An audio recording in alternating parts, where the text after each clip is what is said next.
વડીલો ભજન કરતા પહેલા. એટલે ભજન નો અર્થ સમરણ, ભજનનો અર્થ સમરણ, સમરણનો અર્થ થાય પરમાત્માને યાદ કરવું.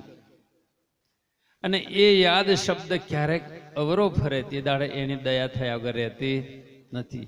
યાદ શબ્દને ઊંધો વાંચો એટલે દયા થાય. ક્યારેક સમયનું પોવાનું, સમય બળવાનો, પુરુષ નહીં. એટલે આ મહેનત, ભજન એ કોઈક રમત નથી. પરમાત્માનું સ્મરણ, પરમાત્માને યાદ કરવા. અને ક્યારેક સમયે એ યાદ શબ્દ અવરો ફરે એટલે પરમાત્માની દયા થયા વગર રહેતી નથી. જેનામાં પરમાત્માએ દયા વરસાવી, જેનામાં ગુરુની કૃપા છે, એ જ મહાપુરુષો બેઠા છો. ખૂબ ગુણવાન છો, દયાવાન છો, ભક્તિવાન છો, ધર્મિષ્ઠ છો, કશું કહેવા જેવું નથી. કેમ કે વર્ષોથી આવું છું એટલે મને ખબર છે. છતાં પણ અત્યારે પેલી સમડી હો આખું વરસ રહે, પણ જેઠ મહિને વરસાદ આવવાનો હોય ત્યારે જ બોલે.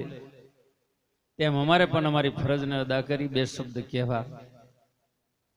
ધન્યવાદ છે, ધનગડી ધન ભાગ્ય. આજના એવા રામદેવજીની નવરાત્રિના શુભ પ્રસંગે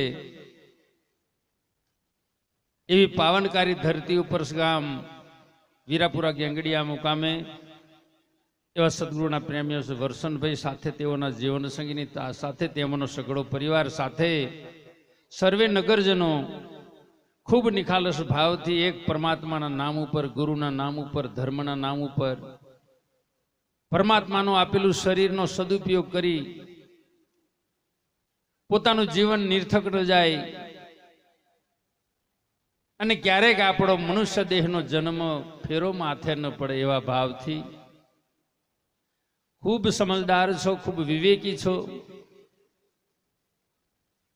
અને આવા મહાપુરુષો હશે તો જ ધર્મ ટકી શકશે. બાકી ગુરુ ગમે તેવો હોય ક્યારેય મેર પડે એવો નથી.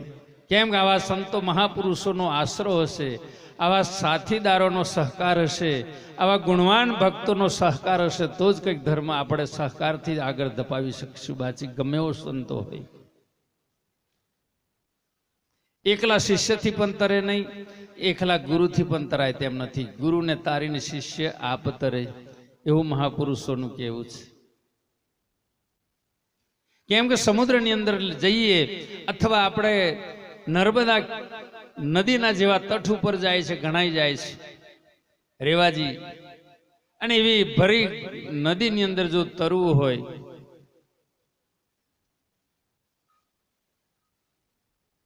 લોખંડ કોઈ દાડ તરે, લોખંડ ઉપર બેસીએ કોઈ દિવસ તરે, જિંદગીમાં લોખંડ તરે નહીં. લોખંડ તરે ક્યારે? લોખંડ તરે છે 15 મણનું મશીન તરે છે, પણ એ તરે ક્યારે? લાકડાનો સંગ કરે ત્યારે. બોલીએ સદગુરુ મહારાજ. એ લોખંડ લાકડાનો સંગ કરવાથી લોખંડ તરે. પાછી એકલું લોખંડ કોઈ દન તરે, એની પણ ગમે એટલી શક્તિ હોય મશીનમાં, ક્યારેય નહીં તરે. તમે જોજો નાવડીની માં ડબકી 7.5 કેવી ડબકી મેલેલી હોય 15 મણ વજન, અને એ મશીનનો સંગ છે ને એટલે લાકડું ઉભા પોને ચડે. બાકી લાકડાથી હોમું જવાય. બસ એ મારો ને તમારો એ નાતો છે. આ ગુરુ શિષ્યનો નાતો એ નાતો છે. કેમ કે લોખંડ ખરું, ગુરુ મહારાજ પાસે એવી પરમ શક્તિ પડી છે, આખી સંસારની નાવને સીધા રાહ ઉપર લઈ જવાની શક્તિ ગુરુ પાસે છે. પણ જ્યાં સુધી આવા લાકડોનો સંગ નહીં થાય તો સુધી ગુરુથી તરાય તેવું નથી, ગમે તેવો ગુરુ હશે. શિષ્ય વગર ગુરુ તરે નહીં, ગુરુ વિના શિષ્ય પણ તરવાનો નથી. ગુરુ શિષ્યનો પતિ પત્ની જેવો સંબંધ છે, ગુરુ શિષ્યનો બાપ બેટા જેવો સંબંધ છે. કેમ કે એ લાકડું જ્યારે તરે ક્યારે? એ લાકડું વહેતા પોણીમ કઈ તણાઈ જાય કઈ પતો લાગે નહીં. પણ એ લાકડું ક્યારેક મશીનનો સંગ કર્યો છે, લોખંડનો સંગ, મશીનનો સંગ કર્યો છે. એ લાકડું ઉભા પોણીએ ચડ્યાનું મૂળ કારણ કે મશીનનો સંગ છે. અને લોખંડ પોણીમાં તર્યાનું મૂળ કારણ કે લાકડાનો સંગ છે. એવી રીતે ગુરુ શિષ્યનો જો સંગ છે તો જ ધર્મ આગળ ધપી શકશે. બાકી એકલો ગુરુ ગમે તેટલો જ્ઞાની હોય, મોર પીછે રડિયામનો ભલે મોર ને જો પીછો નહીં હોય તો મરઘામો મોરમાં કોઈ ફેર પડે તેવું નથી. આ પીછો હશે તો જ પ્રોગ્રામ શોભે. બાકી ગમે એવો દાઢી વાળો ને પોકરિયા વાળો આવે તો અહીં હોંધો ચડે તેવો નથી.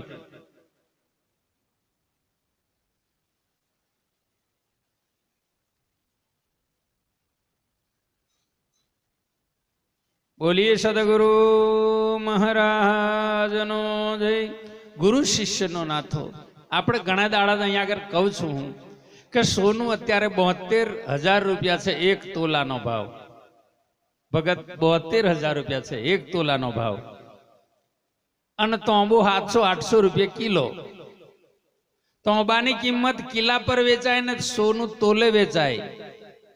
પણ તમે સોનીને પૂછજો કે મારે નકરા સોનાની વીટી બનાવવાની છે, ક્યારેય હોંધો ચડે.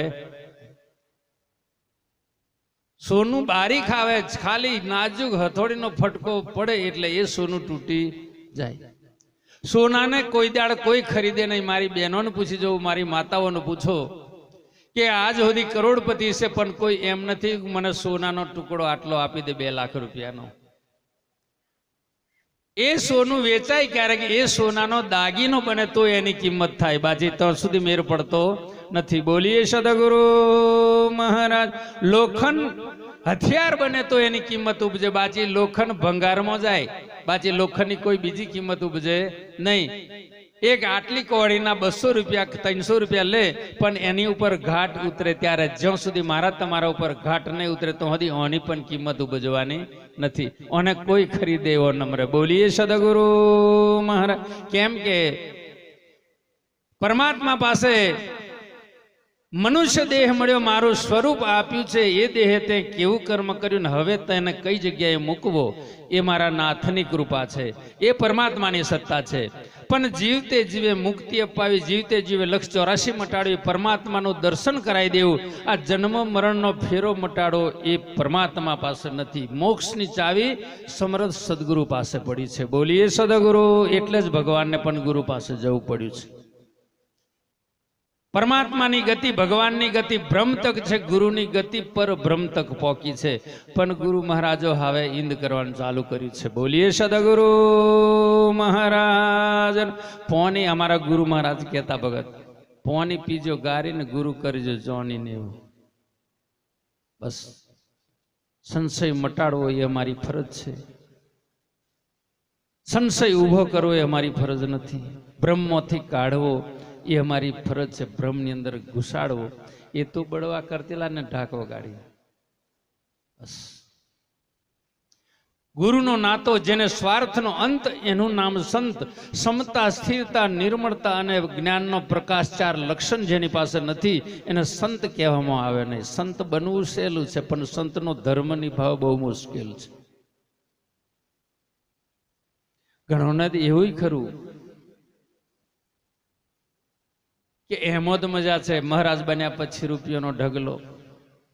અને ઘણા શિષ્યને પણ એવું યાદ રાખજો, ગુરુમુખી છો. બ્રહ્મમુખીથી ગુરુમુખી બનાવે ગુરુ. બ્રહ્મમુખીથી ગુરુમુખી બન્યા.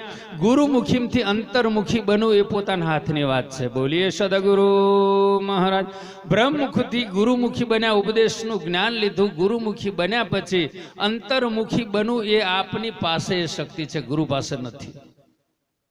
એગ્રો પાસેથી, એગ્રો વાળા પાસેથી 5 કિલોનું પેકેટ લેવું અને એટલું પૂછી લે કે આમાંથી કેટલી પાકે, તો પેલો કે 150 મણ ને કરે, પણ 150 મણ પકાવી પછી 500 પકાવી એ ખેડૂત પાસે. બોલીએ સદગુરુ. એ ગુરુ પાસે નહીં.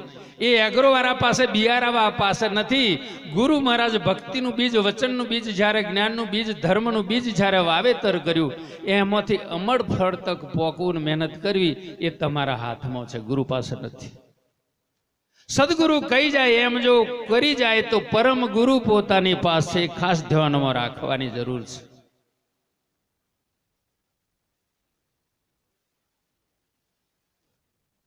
બોલીએ સદગુરુ મહારાજનો જય. ભગત સોનું ભલે 72,000 રૂપિયા, પણ એનો દાગીનો કોઈ દન બને નહીં. સોનાનો દાગીનો બને નહીં, દાગીનો બને નહીં તો એની કિંમત કોઈ આપે નહીં, કોઈ એને ખરીદવા તૈયાર નથી. પણ જ્યારે જ્યારે એ કારીગરના હાથમાં જાય, જ્યારે અગ્નિનો સંગ જ્યારે સોનું કરે અને એ જ અગ્નિનો સંગ તોંબુ કરે, તોંબુ 800 રૂપિયા કિલો, છતાં પણ એ સોનું અને તોંબુ એક સ્વરૂપ બને. એ તોંબુ 20% સોનાની અંદર ભરી જાય પછી તે સોના ઉપર જેફા વારું હોય ફવરે બાજી તોંબુ મિલન નહીં કરે તો સુધી સોના ઉપર ઘાટ ઉતરતો નથી. બોલીએ સદગુરુ મહારાજનો જય. તોંબુ સોનાનો સંગ કરે અને સોનું તોંબાનો સંગ કરે અને બેનો મિલાવટ અગ્નિ સિવાય હોંધો ચડતો એક થતું નથી. અગ્નિમાં જ્યારે સોનું તોંબુ મિલન કરાવે ત્યારે તોંબુ તોંબાપણું છોડે અને સોનું સોનાપણું છોડે ત્યારે એમાંથી વીંટી કે લોકેટ કે દોરો બને તો સુધી પછી એ દાગીનો બન્યા પછી એને સોનું તોંબાના નામથી ઓળખાતું નથી. બોલીએ સદગુરુ મહારાજનો જય. એવી રીતે શિષ્ય એક તોંબાના સ્વરૂપમાં છે ને ગુરુ મહારાજ સોનાના સ્વરૂપમાં છે. એકલા સોનાથી હોંધો જ ચડ્યો નથી મારા સાહેબ. આ સીધી ભાષામાં કહું તમને. આ તોંબુ 20% ભરી જાય ને અમે તો જ ઓનો ઘાટ ઉતરે એવો છે. બાકી આ બધું ટેમ પડી રહે એમ છે, કશોય મેર આવે એવો નથી. જેવી રીતે તોંબુ સોનું મળી જાય છે અગ્નિના સંગમાં, તેમ ગુરુ શિષ્ય જ્યારે મળી જાય એક દિલ થઈ જાય ને જ્યારે જ્ઞાનની ચિનગારી મળી જાય. આને આગની ચિનગારી જોઈએ સોનાને, આને જ્ઞાનની ચિનગારી જોઈએ. જ્ઞાનની ચિનગારીના રૂકાવટ ઉપર જો એનો જમાવટ થાય, ગુરુ શિષ્યનો નાતો મટી જાય, ગુરુ શિષ્યનો સંબંધ જ્યારે ગુરુ ગુરુપણું છોડી દે અને શિષ્ય શિષ્યપણું છોડી દે અને ઘાટમાંથી જેને અઘાટમાં જાય ત્યારે જ ઓનો માપને કર્યો છે. બોલીએ સદગુરુ મહારાજ. જે ઘાટમાં બેઠા છે તો ઘાટ આવવા દેતો નથી, પણ ઓમો અઘાટ બેઠો છે, અભેદ જ્ઞાન છે, એને સમજી અને જ્યાં સુધી આ શરીરનું ભોન ચૂકી જાય ને તો જ આ કંઈક આત્માની ઓળખ થાય તેમ છે. આ આખા વિશ્વનું સ્વરૂપ જ્યારે રૂપનું ભોન મને તમને છે પણ સ્વરૂપનું ભોન થાય ક્યારે એ અઘાટ શબ્દ અભેદ જ્ઞાન જ્યારે સમજાય ત્યારે જ આ કંઈક ઓનો પત્તો ને તા કંઈક ઓની કિંમત ઉપજે તેમ છે. બાચી હોંધો ચડતો નથી. બોલીએ સદગુરુ મહારાજનો જય. કાદવાની બોલી લઈએ, સમય ઓછો છે, પ્રસાદની તૈયારી પણ કરા.